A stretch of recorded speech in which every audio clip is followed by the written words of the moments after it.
Hi guys, how is everyone doing tonight? Yay!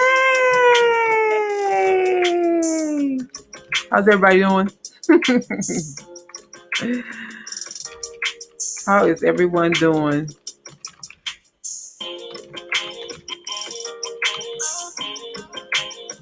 Give me just a second. I know, right?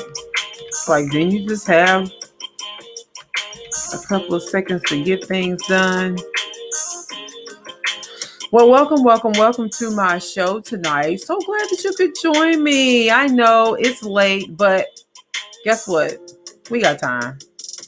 We got time. If you didn't have time, you wouldn't be on here tonight. So thanks for joining me. This is the Conscious Hour with Kathleen. I'm going to try to stay on here for an hour, but I got an hour. So welcome to the show. Hopefully everyone can hear me just fine. Just some little house cleaning things to do here. The chat is open. I'm going to type hello in the chat. The chat is visible from Periscope, YouTube, and Facebook. So if you make a comment or anything like that, it'll pop up on my side and I'll actually see it. We do have this cool feature now where I literally can see whatever you say right here on the side, like right over here to pop up. So I might be going back and forth to that. That's easier than me flipping over and checking the chat. So you might see me going back and forth to that. But welcome to the show. Tonight is going to be easy breezy, right? We're going to be talking about Black people. What are we talking about for Christmas? I thought it would be something good for us to have a conversation about what we're going to be talking about for Christmas, things that I think are important for us to talk about for Christmas. We've been going through a lot.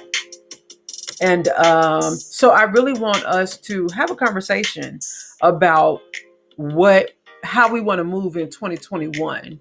And so Christmas presents this unique opportunity because good opportunity because the family will be gathered, everyone will be talking, and your children, yes, the kids will be there.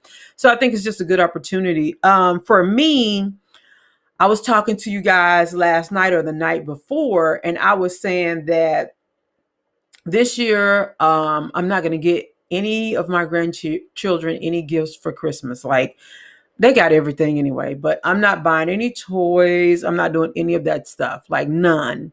Like, nobody's getting a toy from grandma. Nobody.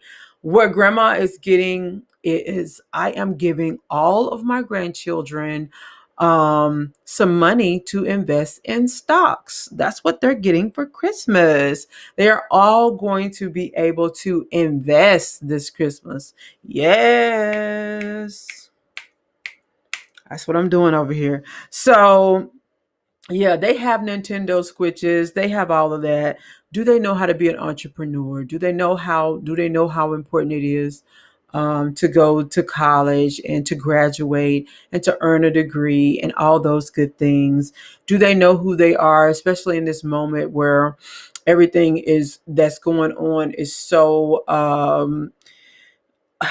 everything is just so, like, we're in tune with what we need to do in terms of the Black race and being Black people. Are we in tune with that? I guess I should be asking a question rather than making a statement. Like, are we in tune with all of that? Are we aware of this era, this time, this place that we're living in, that we're migrating through? And if we understand that, then it's like, what steps are we taking in our homes to make sure we're elevated, our conscious is elevated? By the way, I'm Kathleen, your conscious coach. That's normally how I start. Hi, guys. It's me, Kathleen, your conscious coach. My focus and my main purpose is to help African Americans family rediscover the love, power, wealth, and beauty in the Black family. That is my purpose. And I love just sharing knowledge and information. So let's get into this. Let me tell you what you guys we're going to be talking about. I am Kathleen Harrod. I'm chosen. I'm an educator. I am an author and speaker and a writer. I am the author of the Conscious Book Collection. On the wall behind me, you see one of my books, Hurt People, Help People, in the purple way up top with the two hands crossing. I wrote this book. If you look at the black and white book, I don't know, to the right of your screen. Is that the right of your screen? So if you look at the top book in the right hand corner, black and white, that's when I first wrote this book in 2011. Currently, you can purchase it on Amazon and you'll see it with this radio on the front or in the purple. I did the radio on the front so it'll be a little bit more teen friendly, if you will. And then I did the Hurt People, Help People this year because I wanted all of my books to kind of have the same theme, which is purple and gray, purple being royal, gray being a color of business or structure. So those are the two colors that I've chosen for all of my books in the Conscious Book Collection. So here, I just wanted to tap into these things and empower us a little bit during this holiday season. So, Black people, what we talking about for Christmas? Look, I ain't one to gossip. You know what I mean? Like I'm not into who shot John. Da da da. I definitely don't want to hear about anybody who was shot, paralyzed, hospitalized, any of that stuff. I'm not even interested. Even though it may be a reality, I'm not interested. So I definitely want to be having a different type of conversation.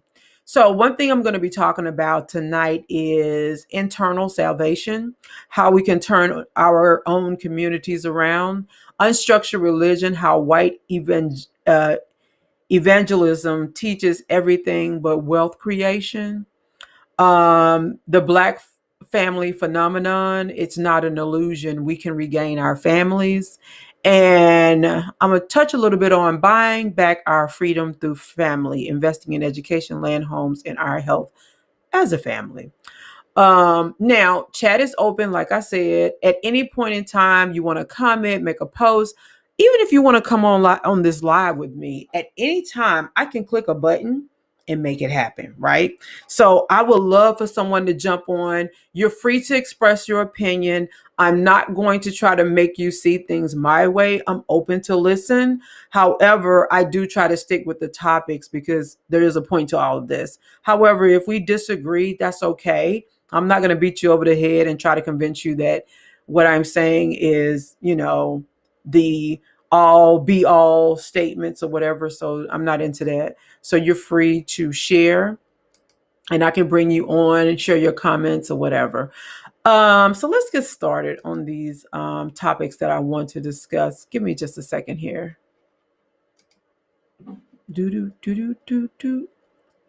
Yeah, at the same time, I gotta learn how to operate all this stuff. Why is this on? Okay, that's why that kept showing up. Hold on a second, guys.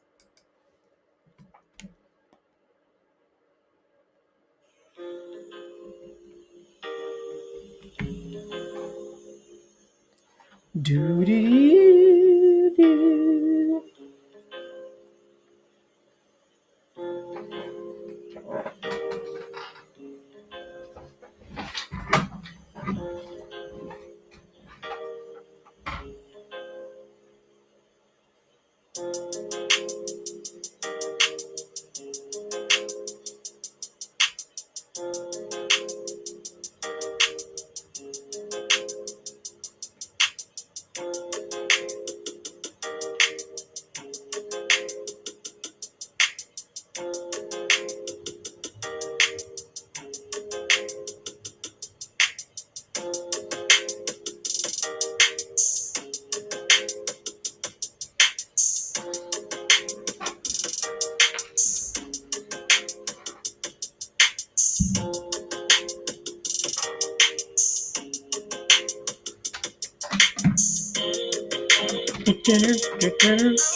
All right. Thanks, you guys, for your patience. I really do appreciate it. So let's get to crack-a-lackin' here. Look, these are some things I want you guys to have a conversation with your family. I know. Let me tell you something. People actually think that Black people are so unintelligent that all we're going to do together this Christmas is get together and do the wop and do the wobble and we shouldn't even be gathering, right? Because it's COVID. I got an invitation to a party, and I was like, they were like, "Are you coming for Christmas?" I was like, "No," because of COVID. Like, I am not about to be caught in these COVID streets messing with y'all for Christmas. That is not about to happen. And I am so sorry that I look like I am trapped behind this. Let me see if I can move my other chair up. Now I got my purse back here. My books are in the chair. I gotta move some stuff around. But let me see. It's not too bad, guys. Just hang on a second. Give me a minute. I got my books in this chair. What book is this? Oh, one of them old books. Okay. Now today I'm wearing my Santa Claus leggings, so don't y'all trip out on me. Okay.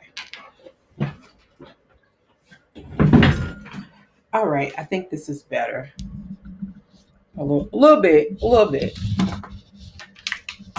See, trying to change things right in the flow. That's what I get. I feel weird though because you guys, you can't even see me sitting down there.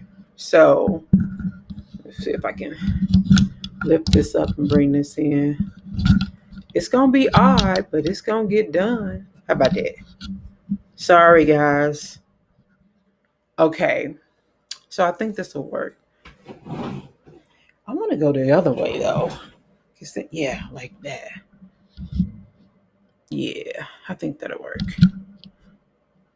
All right, guys. So here's the deal, right?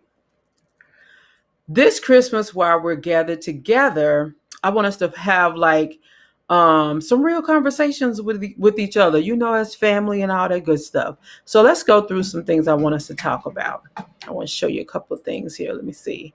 So number one is, which is really like not a number one, but just what I want to talk about.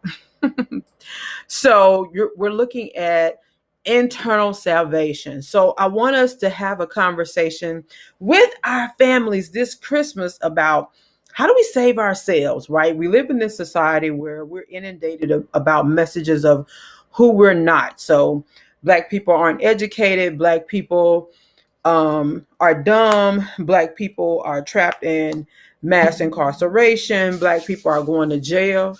You see how ashy my hands are? So how do we save ourselves internally, right? Because we've been in survival mode for so long. Our people, some of our people, not all of our people, because let me put this out there first. Okay, a lot of our people are college educated and all that good stuff. They're not in the streets.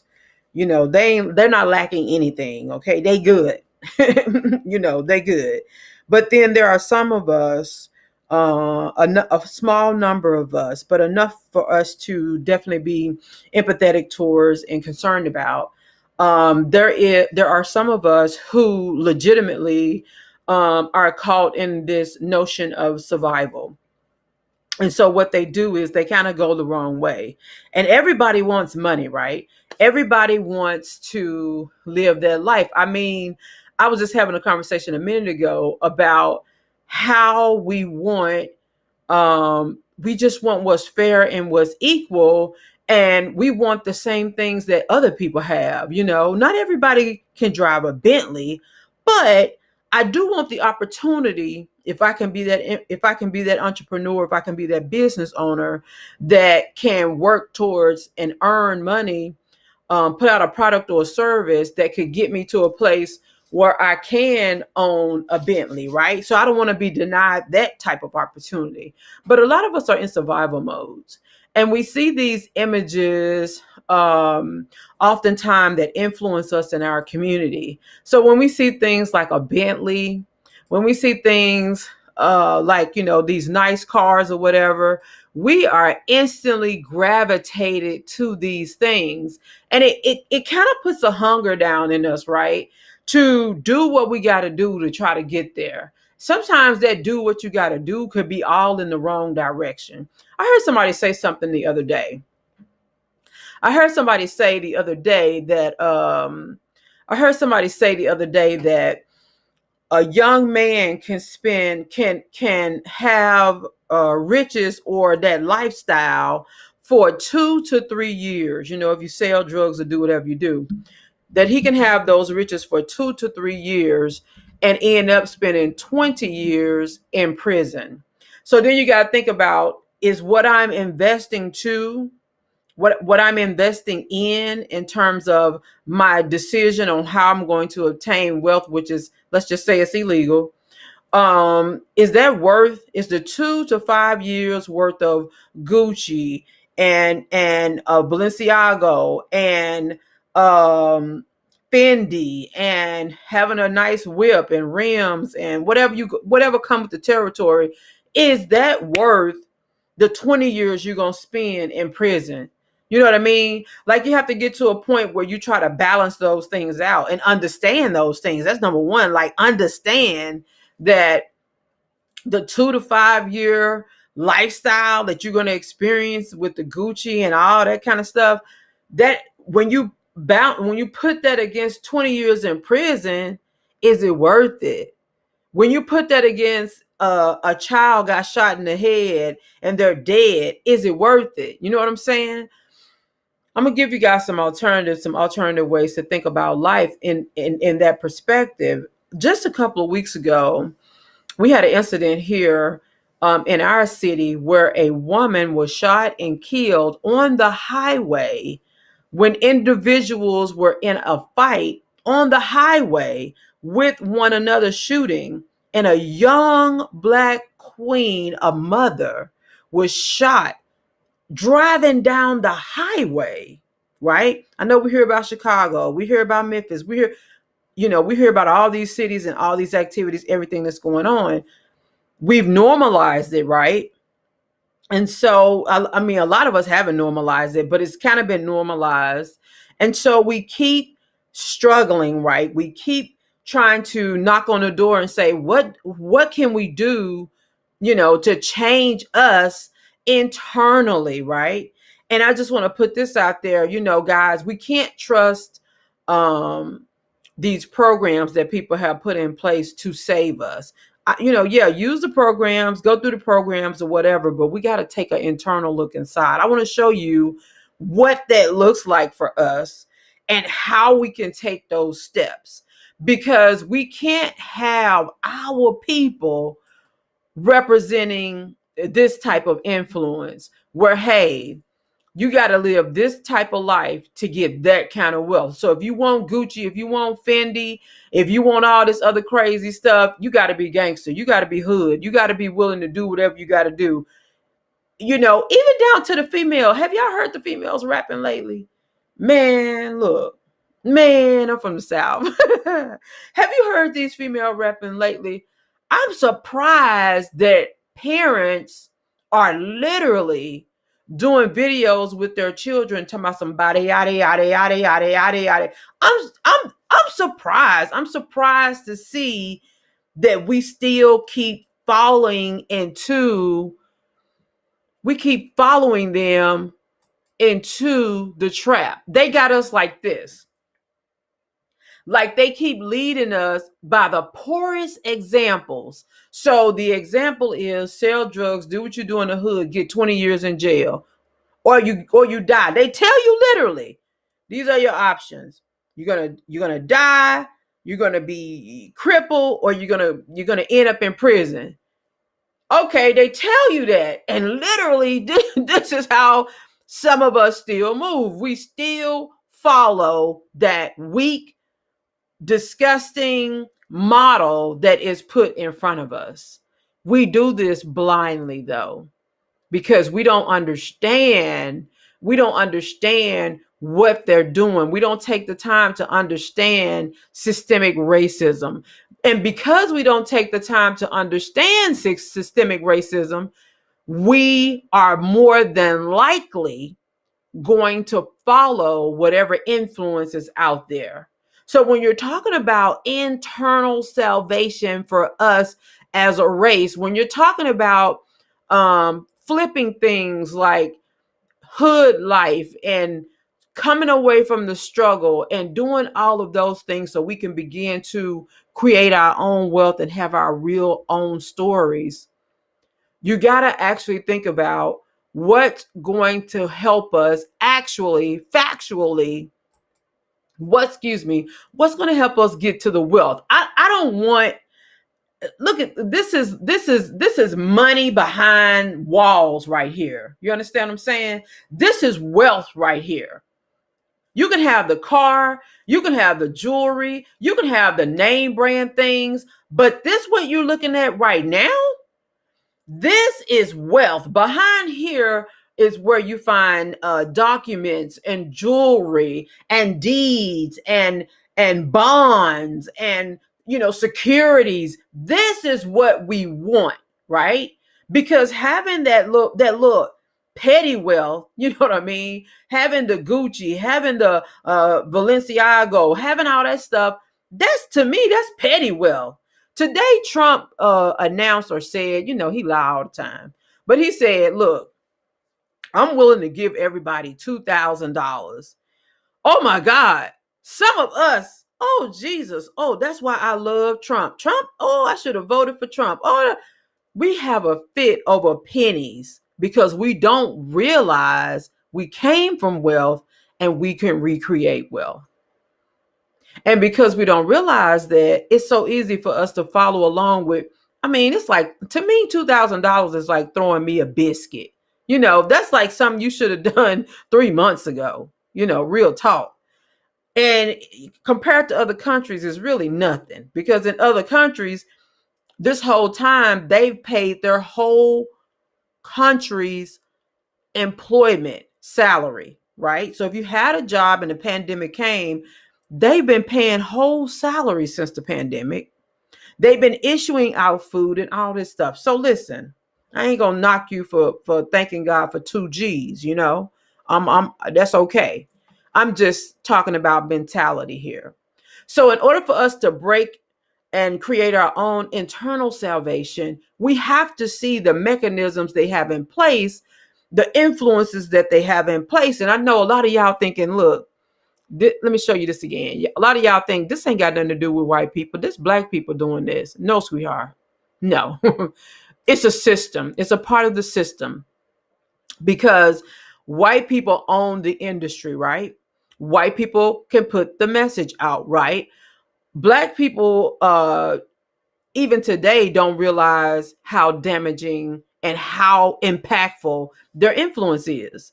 And so when I'm old school, I'm old, right? So I remember when hip hop first came out. When hip hop first came out, it was Queen Latifah. It was what was that group? Not Ice Cube. Flavor Flav was in. Public Enemy. It was all of these groups, all of these rappers who were talking about the plight of our community, right? The chaos, the destruction, all the crazy stuff.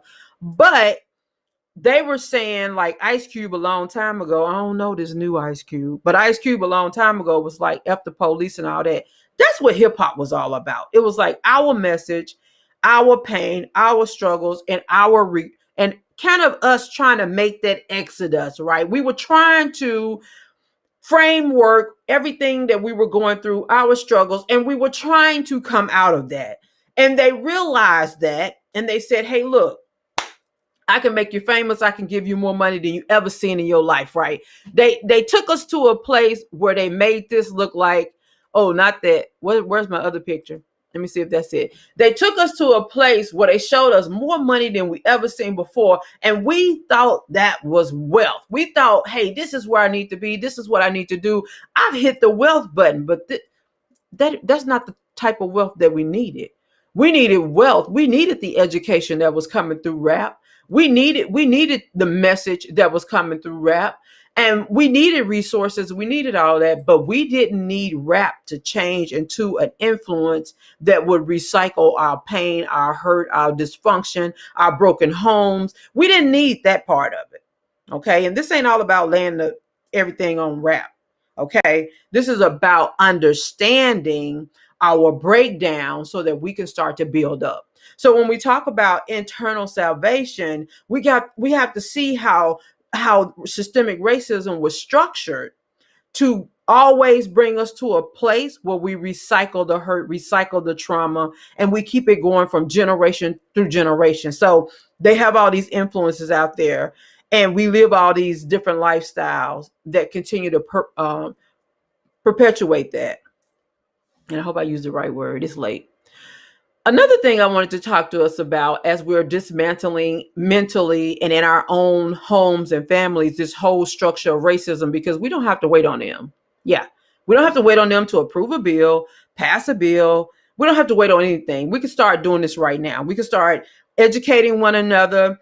Uh, uh, uh, I want to say hipping us too. That's such an old word. I'm just showing my age here. We can start, getting each other up on what's really going on, so we won't end up serving them in that manner. But here's another thing I want to talk to us about as we're coming to this place where we want internal salvation, not outside, but as Black people, we want to work on us. We want to bring us up. We want to elevate. We want to get this together, for us. So we're not waiting on someone to save us. We're going to save ourselves, right?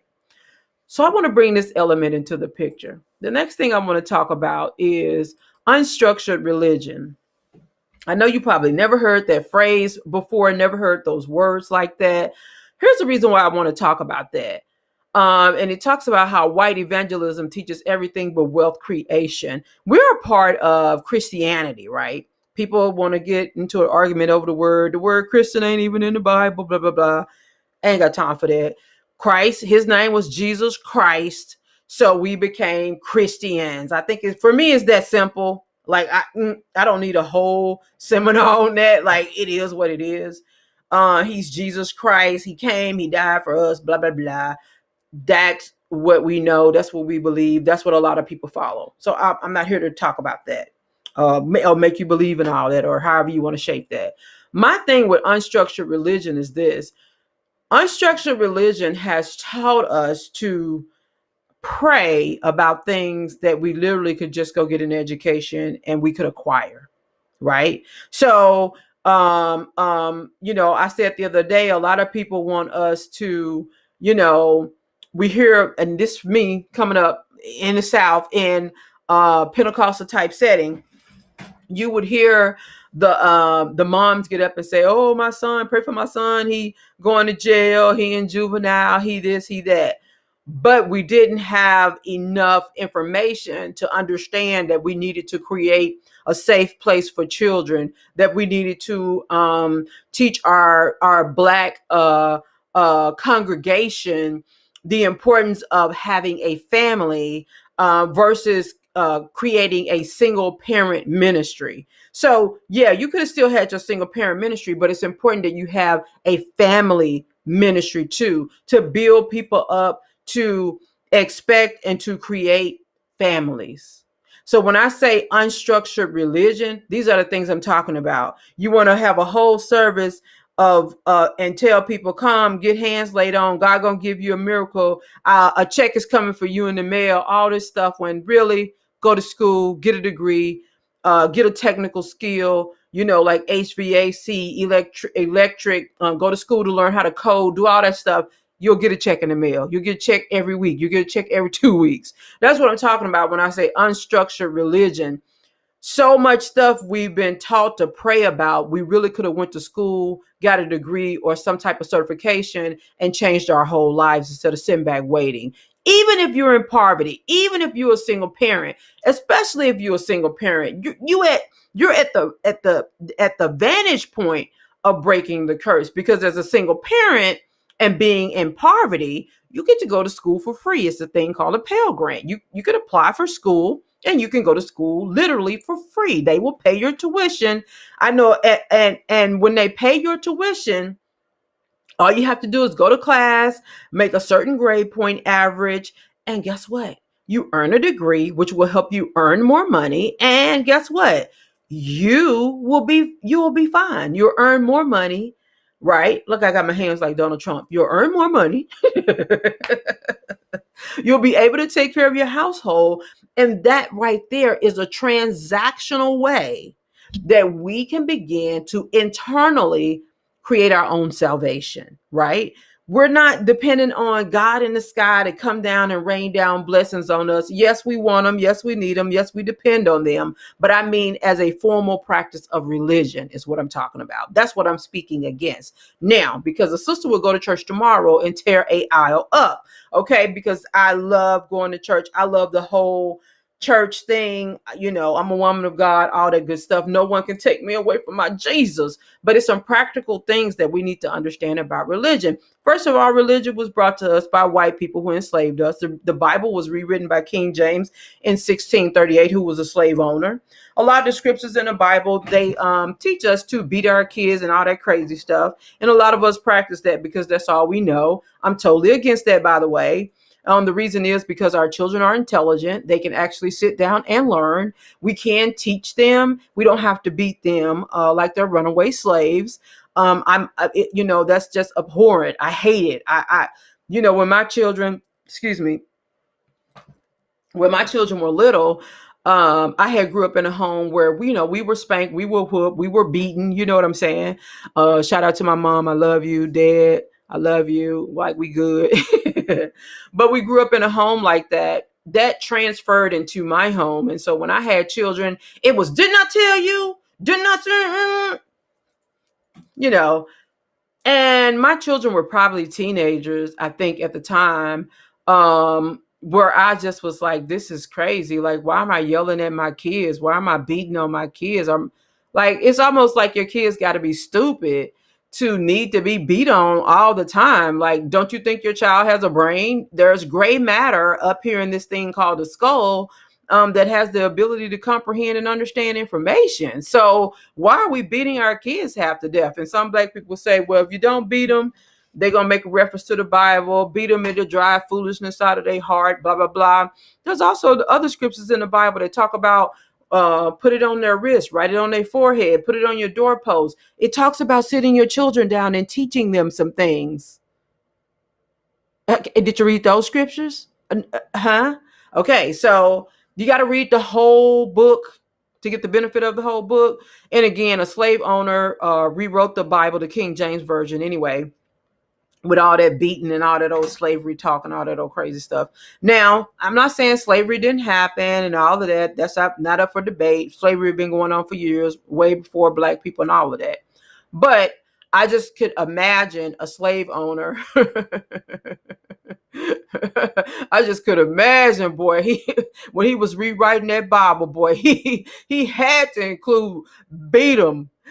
It'll drive the foolishness out of their hearts. Yeah. Okay. How about let's just have some moms and dads in the home before we have children so we can teach them, because you won't be so tired from working 2 jobs. How about we do it that way? I like it that way.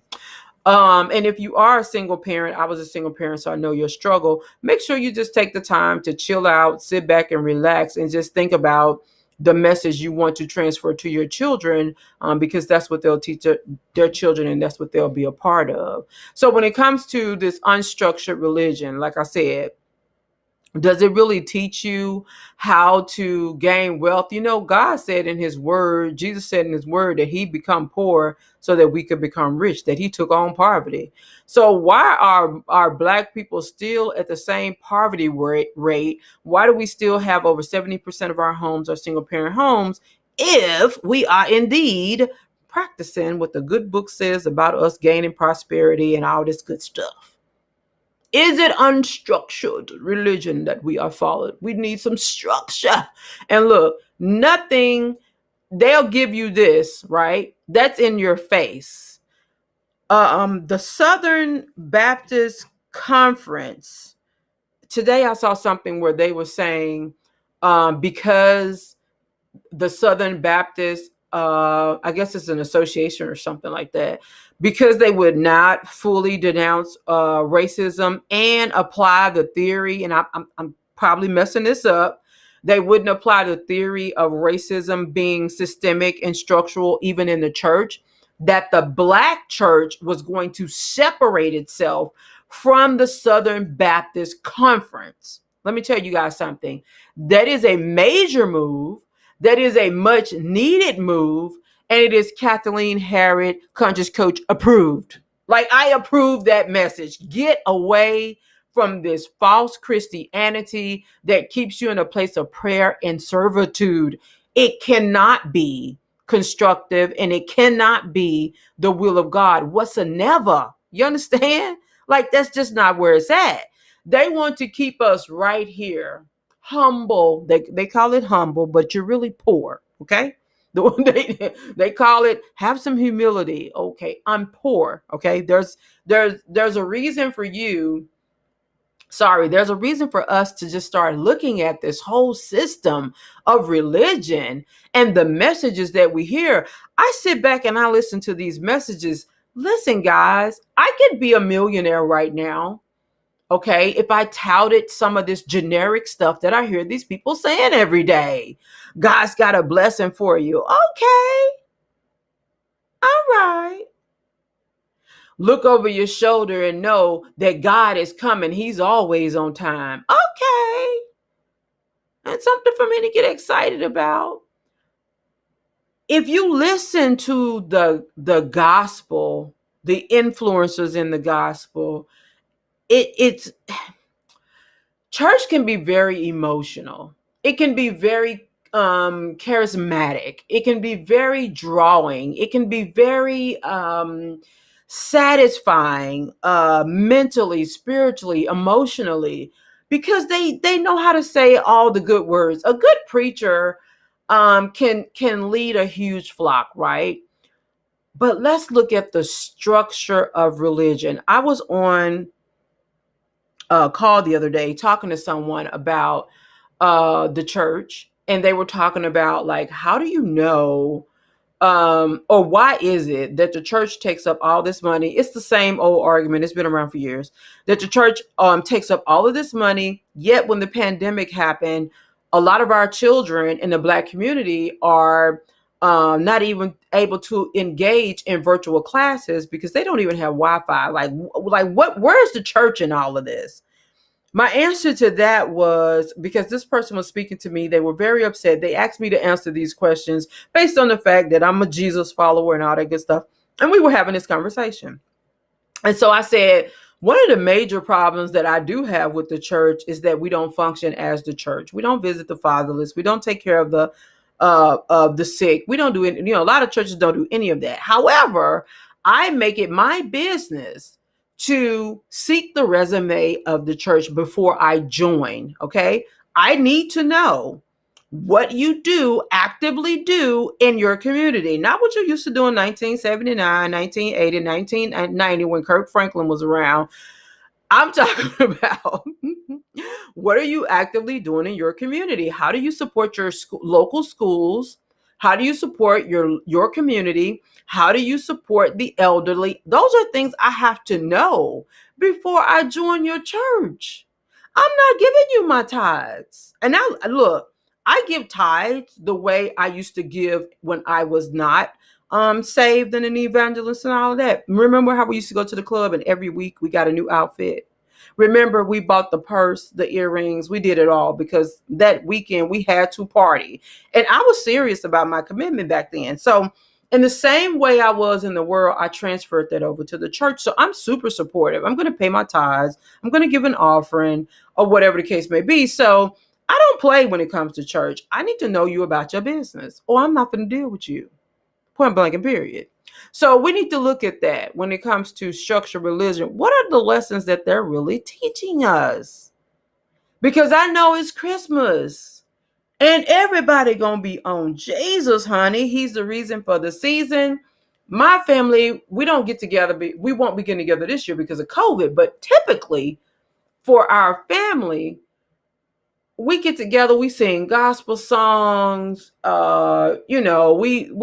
do it all. They bring everybody, different people play different instruments and stuff.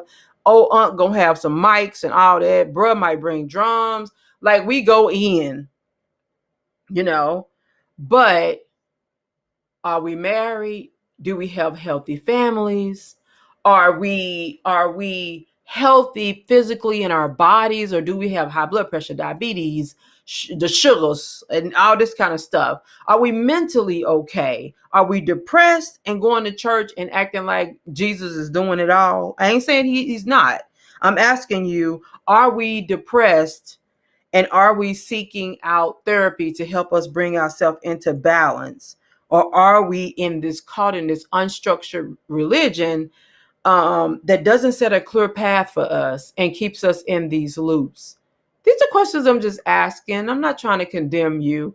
I just don't want us to be blind sheep. I just don't want us following the herd, acting like we doing something. That's what I just don't want us to do. And the numbers keep coming back. Over 70% of Black homes are single parent homes. Statistically, a 2019 report from Guttmacher says that over 54% of African American high school students between the age of 15 and 19 are sexually active. That over 80% of African American females will suffer some form of sexual abuse before the age of 18, 40% of those before the age of 12. Those are real facts, by the way. So when we practice this unstructured religion that doesn't teach against incest, that doesn't teach against rape, that doesn't teach us the importance of having a family, being married, make that marriage proposal, son. Make that marriage proposal. Get you a wife. Have a wife and some children. Unstructured religion doesn't teach a lot of the stuff that's in the Bible. The only thing they teach you is Jesus, Jesus, Jesus, Jesus, Jesus, Jesus, Jesus, Jesus, Jesus, Jesus, Jesus, Jesus. Where my tambourine at? Where my tambourine? I need my tambourine. Jesus, Jesus, Jesus, Jesus, Jesus, Jesus, Jesus, Jesus. There are other things in the Bible. There are things in the Bible about creating a business. There are things in the Bible about, we know about the paying your taxes and the turnover tables and all that, but making products, providing a service, how to treat your wife, how to teach and train your children. There's so much stuff in the Bible besides just talking about Jesus, which is not bad. I just want us to add the other stuff in there with it. That's all. So as we're trying to internally, change some things. And of course, the topic is, let's go back to that for a second so we won't totally lose our way. I'm talking about Black people. What we talking about for Christmas. So we talked about internal salvation, how we can turn our own communities around. We just talked about unstructured religion, how white evangelism teaches you everything but wealth creation. And now we're going to talk about the Black family phenomenon. One of the things that racism has stripped away from the Black family is the Black family. Like, I don't know if you noticed, but it's missing. Yeah, it used to be here. We used to have them, but now they're missing. And we're so focused on this type of racism, right? We're so focused on this type of racism that we don't even pay attention to systemic racism, right? Which, this is racism for sure. The Proud Boys is racism for sure. That's racism. Finding Black boys lynched, that's definitely racism. But as we are looking at this, we also have to look at systemic racism, right? Systemic racism removed our Black men from the home, okay? From dating back to, I read a book. I wish I had a copy of it. I don't want to start looking for stuff while I'm on here. But I'm going to look for it because I want you to see this book, okay? I read this book because my husband and I, we relocated to Cincinnati, Ohio. And I'm the type of person, I like to know where I'm going. Lord, I'm making all this noise. I like to know where I'm going, what that city is like. I did it before I moved to St. Louis. I do it all the time. I like, whenever I'm traveling somewhere or going somewhere, I like to find out what that city is all about, what they do, how they move. And that's just what I do. Ooh, I got some good books in here, child. Okay, hold on. I almost have it. I have gotten totally distracted looking at my books. Okay. This was a good book too. Ooh, Jesus. All right. I'm coming up with it. I'm coming up. Oh, this is not it. Lord. Okay, where's my book? It's a big book. What did I do with my book? Oh, I got every. I don't have it. It's probably in that other box. Oh, wait a minute. No, that's not it. And that's not it. I'm sorry. Give me just a second. That's not it. It's an old book that I bought a long time ago. I want to say the name of the book. Maybe I'm overlooking it because I'm moving too fast. This is old. What's this? Nope. That's my signed copy. Well, what's the name? Got a signed copy from Paula Hall. Anyway, we ain't talking about that right now. I just moved my box in here because I'm getting ready to put my bookshelf back up. Okay, so I can't find it. Oh, that's a good book. Let me see. Is it up here? Where's my book? Okay, I can't find it. Nope, that's not it either. That's that other book about Black people having guns back in the day. Okay, so I can't find the book, but it was a book about the Trail of Tears, the Great Migration. It was the Trail of Tears, the Great Migration, something like that.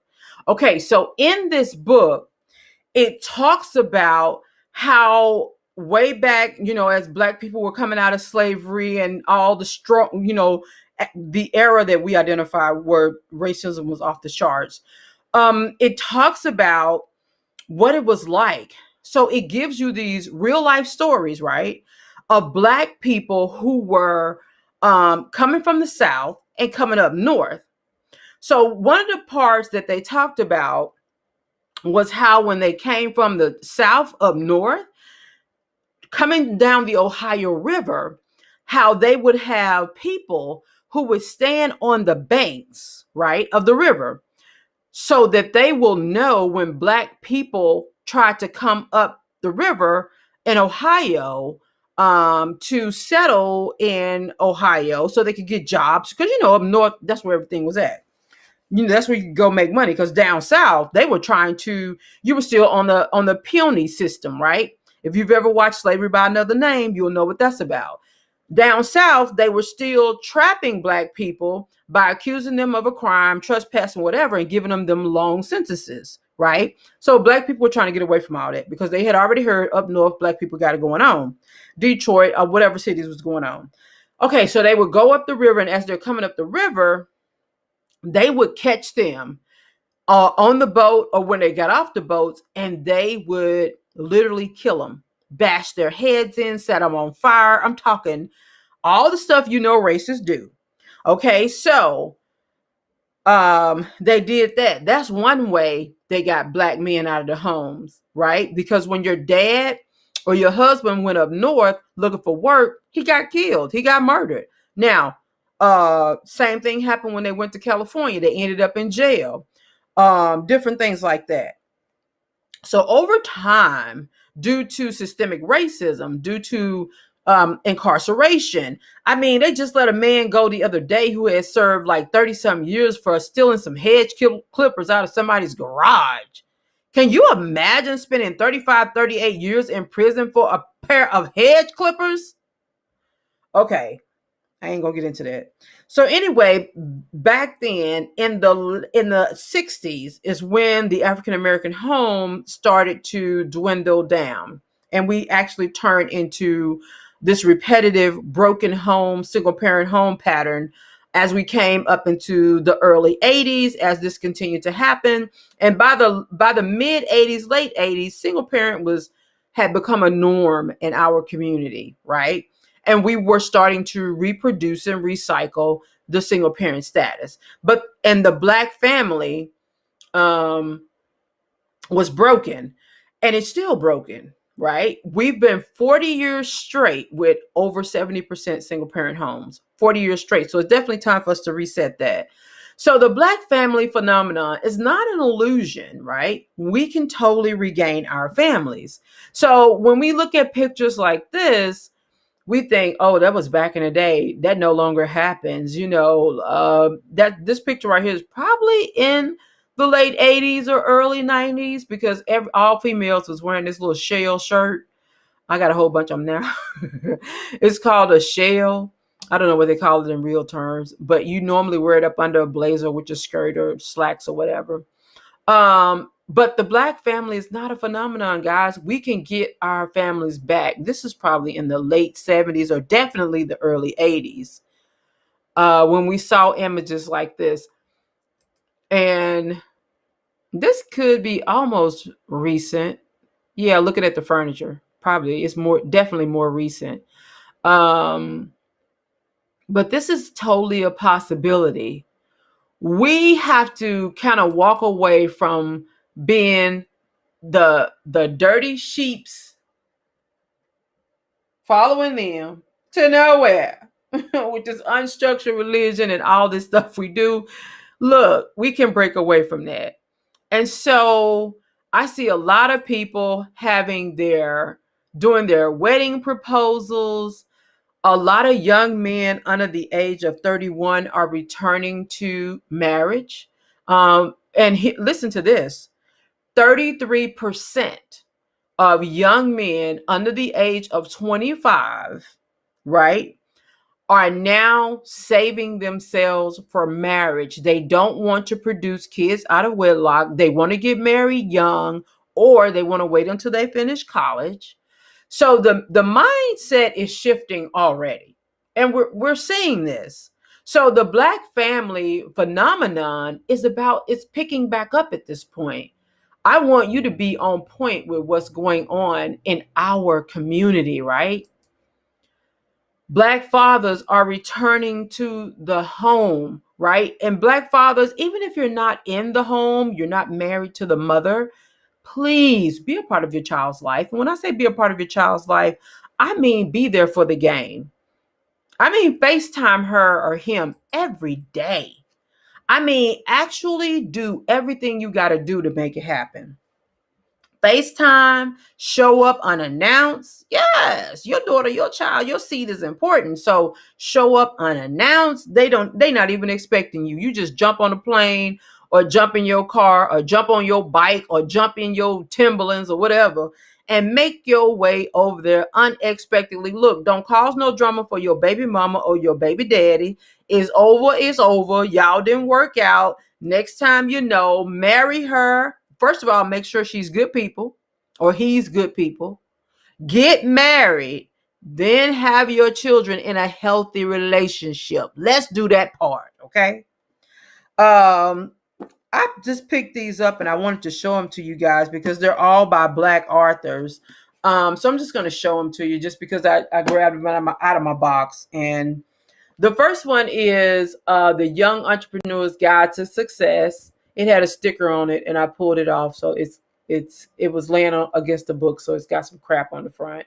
But The Young Entrepreneur's Guide to Success 2.0. This is by Sylvester Chisholm and with Jamika Merriweather. She did some work for me one time. A beautiful young lady. That was years ago. But I think, that's who she was then. I don't think she changed.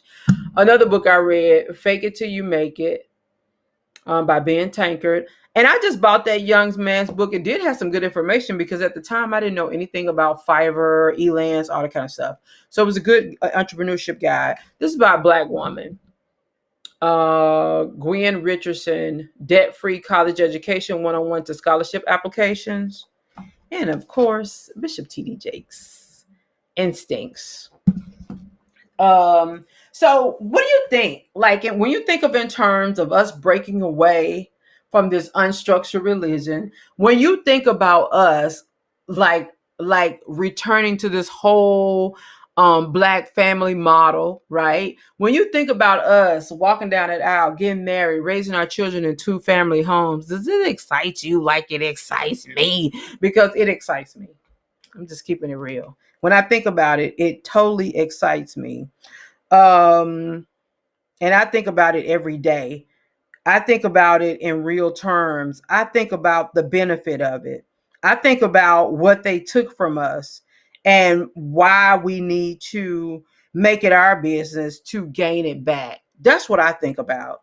And so when I think about those things, I totally believe it's possible. I totally believe it's our time. And I totally respond by um, keeping keeping us aware.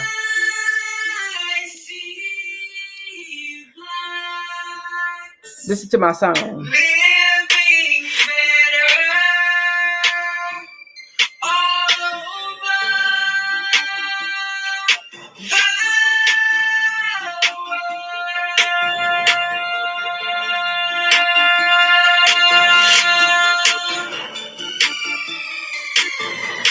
I see blacks living better. I see blacks living better. Oh, you gotta listen to it because you hear. I see blacks living better. I see blacks living better all over the world. I see blacks. I see blacks. I see blacks. I see blacks.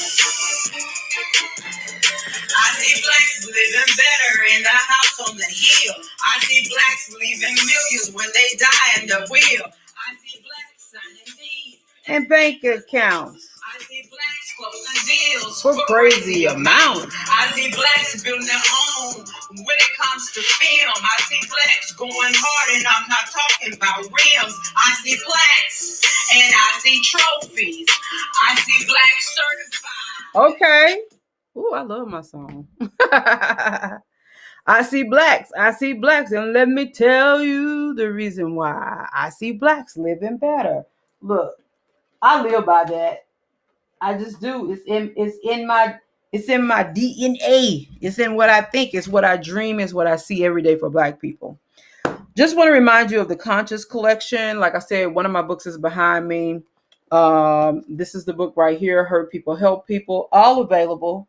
So while you're shopping this holiday season, grab you some books. Things I wish I knew. All the links are in my bio, as a matter of fact, if you want to take a look at it. So Things I Wish I Knew. Beautiful book. This is very good for your collection. How to become a conscious mind thinker to maximize your life and love experience. And that's basically it. I'm going to teach you how to maximize your love and life experience. Stop getting in all these wasteful relationships and all that. The Legacy Workbook, Restoration of the Black Family. And then remember all the stats I told you about. So You Think You Want to Have Sex is another one of my books. Listen, guys. These are the things that we should be talking about as we're having our Christmas celebration. Let's talk about buying our freedom back through family, investing in education, understanding the data and statistics, understanding how systemic racism continues to use us. They use our pain. They recycle our pain, and that's something we have to be conscious of. Investing in education, land, homes, and our health as families. Can you do that for me? Can you focus on the family? Can you focus on keeping your family out of the Black funnel? If you look on my IG page, I'm about to let you guys go because we definitely made our hour. If you look on my IG page, I have an image. Hold on, I'm trying to get to my IG page. All right. So if you look on my IG page and on Facebook, now hold up now. You're going to see this funnel. And what I talk about in this funnel is all of the ways that create white wealth. Go to my Instagram, go to my Facebook page and take a look at this. Because if you can understand this, then you can understand how you need to move out of a system that takes away from your people and empowers their people. Takes away from Black wealth, but continues to raise, increase, and improve the chances of and the likelihood of success for white racists. Not everybody white is a racist, but the system, the whole American system, is definitely racist. So if you can remove yourself from this funnel, right, you can escape creating their wealth.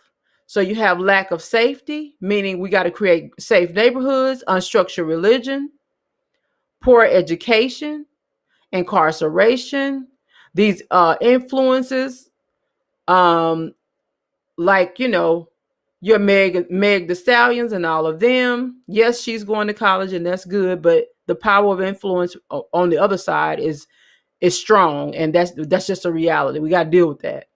Unfair housing, single parent homes. I'm on Clubhouse, so they always sending me notifications. And lack of jobs and retention of jobs. Are you in the funnel? Are you a funnel family? So just think about that as we're trying to come out of this bubble and as we are thinking about what we should be talking about this Christmas. All right, guys. Now, I did have a cute little graphic. What happened to it? Huh? Okay, there go my graphic back. It's a little holiday cheer. Look. Hey, this one looks matched my scarf. I like this one too because I love snow globes. I'm just playing around. And then that one. Yeah. All right. So thank you for joining me tonight for the Conscious Hour with Kathleen. If you want to replay or share this video, please do. I should ask you to do that already. And also, it will be available on YouTube. So if you want to go back and watch it, share it with families or friends, you can do so from YouTube. Thank you for joining me for the Conscious Hour with Kathleen. I'm going to go to bed. You guys have an amazing night. I appreciate you. Please tag, like, share, comment with your family. And I'm glad to be on here live because I took a job. And let me tell you something. I took a job. And I love it, by the way. But whoa. Yeah, a lot of work. And I'm excited about it. Glad to have it. And so that's why you haven't been seeing as much as me as I had planned. But hopefully I can start jumping on here and doing some little 30-minute shows instead of an hour. All right. I will see you guys the next time. Thanks so much for joining me during the Conscious Hour.